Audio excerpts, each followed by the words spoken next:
Party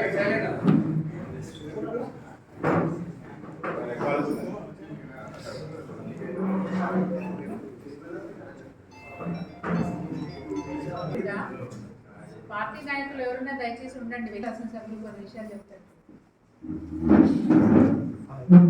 మాజీ శాసనసభ్యులు ఈరోజు ప్రెస్ మీట్లో పాల్గొన్న గౌరవ మాజీ శాసనసభ్యులు పైలశేఖర్ రెడ్డి గారికి, అదేవిధంగా జిల్లా గ్రంథాలయం మాజీ చైర్మన్ గారు డాక్టర్ గారు గడల అమరేందర్ గౌడ్ గారికి, మరి మాజీ మున్సిపల్ చైర్మన్ గారు ఆంజనేయులు గారికి, అదేవిధంగా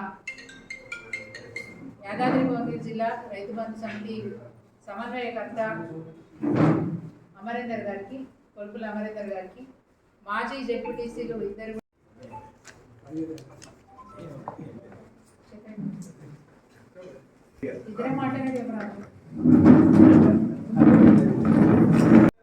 ప్రజలు అల్లాడిపోతా ఉంటే వారేమో జూబ్లీ హిల్స్ ప్యాలెస్ లో కూర్చొని ఎంజాయ్ చేస్తూ ఉంటారు.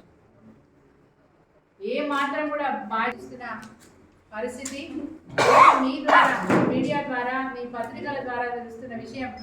మరి రైతులు ఈరోజు అధికారుల కాలు పట్టుకొని ఒక బస్తా ఎరువు కోసం కాలు పట్టుకుంటున్న విషయాన్ని మరి మీ ద్వారా మేము తెలుసుకుంటాం. ఇంత రైతుల్ని గోసపెడుతున్న ప్రభుత్వం మరి ఏ ఆలోచన చేస్తుంది, ఏం ఆలోచన చేస్తుందో అర్థం కాని పరిస్థితి. ఎక్కడైనా నీళ్ళ సమస్య,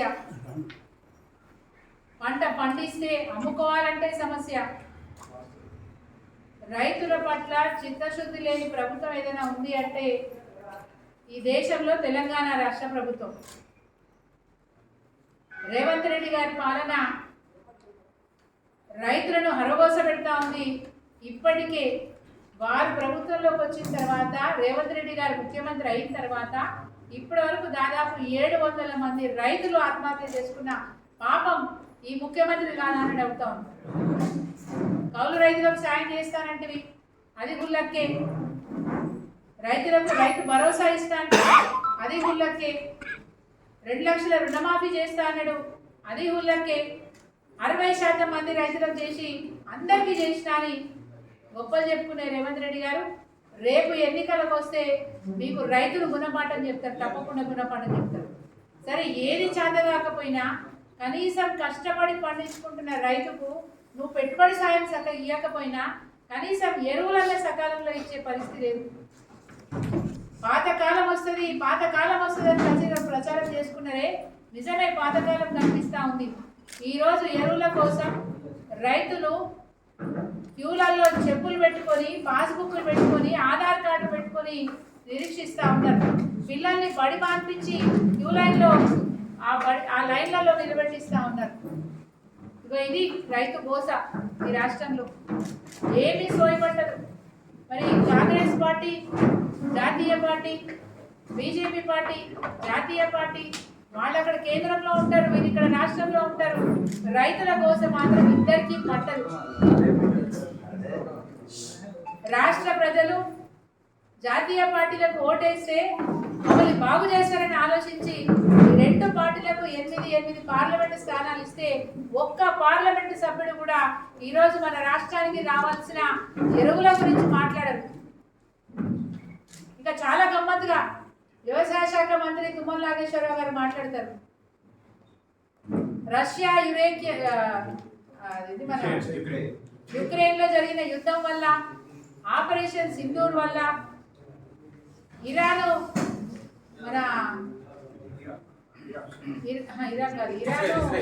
ఇజ్రాయెల్ కు జరిగిన యుద్ధం వల్ల మాకు రావాల్సినంత యూరియా రాలేదని చెప్పి తుమ్మల నాగేశ్వరరావు గారు మాట్లాడుతూ ఉంటారు.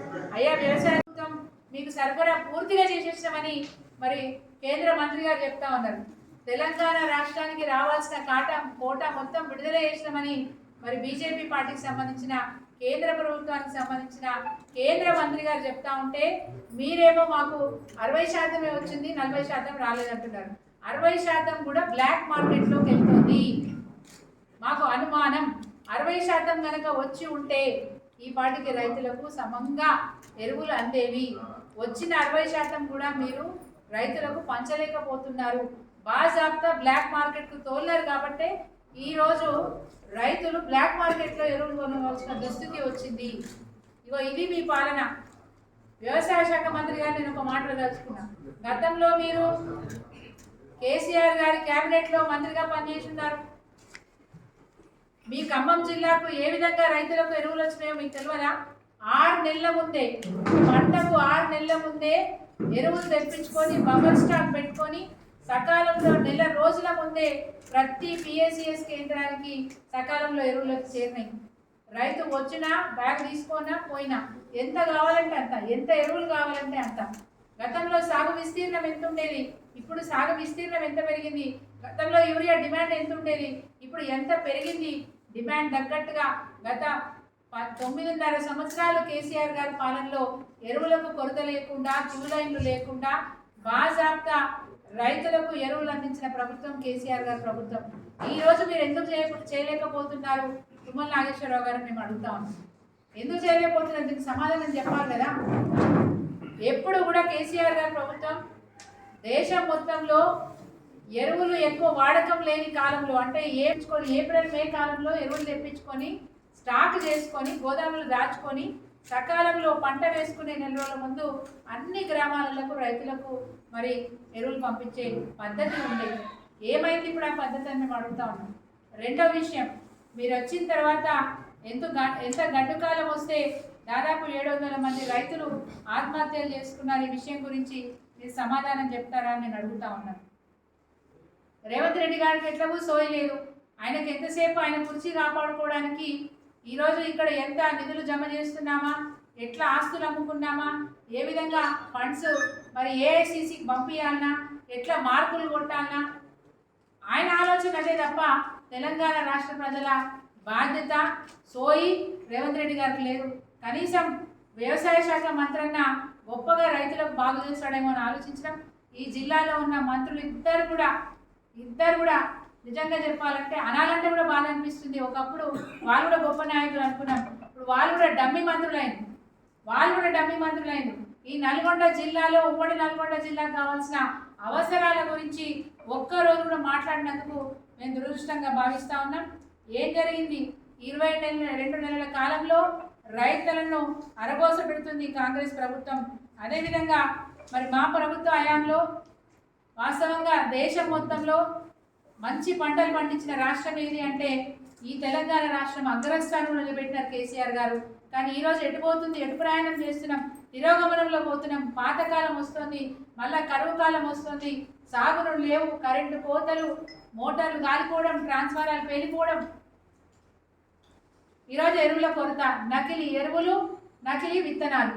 పంట పండిస్తే, కష్టపడి పండిస్తే కనీసం పంట కొనుగోలు చేసే పరిస్థితి కూడా లేదు. గతంలో నెల రోజులు లేటుగా కొనుగోలు కేంద్రాలు ఏర్పాటు చేయడం వల్ల రైతులు మరి వ్యాపారస్తులకు అమ్ముకోవాల్సిన పరిస్థితి. ఎంత వస్తే అంత అని చెప్పి మరి కనీసం ఈసారైనా ఇప్పటి నుంచన్నా అంచనా వేయండి. గతంలో నెల రోజుల ముందే అంచనా వేసేవాళ్ళు ఎంత పంట వస్తుంది, ఏ పంట వస్తుంది, ఎంత విస్తీర్ణంలో పంట ఈరోజు వేసుకున్నారు రైతులు, దాన్ని బట్టి ఎంత ధాన్యం కొనవలసి ఉంటుంది. ఆ ధాన్యం కొంటే మరి మార్కెట్ వాళ్ళతోని, సిసిఎస్ వాళ్ళతోని, అటు వ్యవసాయ శాఖ సమన్వయం చేసుకొని ఒక ప్రణాళికాబద్ధంగా కొనుగోలు కేంద్రాలు ఏర్పాటు చేసి కొనుగోలు చేసేవాడు. రైతులకు కొన్న ఘనత కేసీఆర్ గారికి దక్కింది. మరి ఈరోజు ఏం చేస్తున్నారు? ఇప్పటివరకు లెక్కలే తీయలే. వ్యవసాయ శాఖ మంత్రి ఏ జిల్లాలో ఎన్ని ఎకరాలలో ఏ పంట పండుతుంది, ఏ పంట వేస్తున్నారని లెక్కనే తీయలే. ఎట్లా కొనుగోలు కేంద్రాలు ఏర్పాటు చేస్తారు, ఏ లెక్కపడి అంచనా వేసుకొని మీరు ఏర్పాట్లు చేస్తారని నేను అడుగుతా ఉన్నాను. ఈ రోజు నుంచన్నా స్టార్ట్ చేయని మేము డిమాండ్ చేస్తూ ఉన్నాం. మీ పాలనలో ఏం జరిగింది? రైతు రుణమాఫీ రామ్ అది పోయింది. రైతు భరోసా దీంట్లో రేవంత్ ఫెయిల్. ఉచిత కరెంటు ఫెయిల్. రైతు బీమా ప్రీమియం కూడా కట్టలే. రైతులు పొరపాటున కాలం చేస్తే అన్నదాత కుటుంబాన్ని ఆదుకోవాలనే ఉద్దేశంతో కేసీఆర్ గారు రైతు బీమా కట్టేవాడు. ఈరోజు రైతు బీమా కూడా కట్టలే మీరు.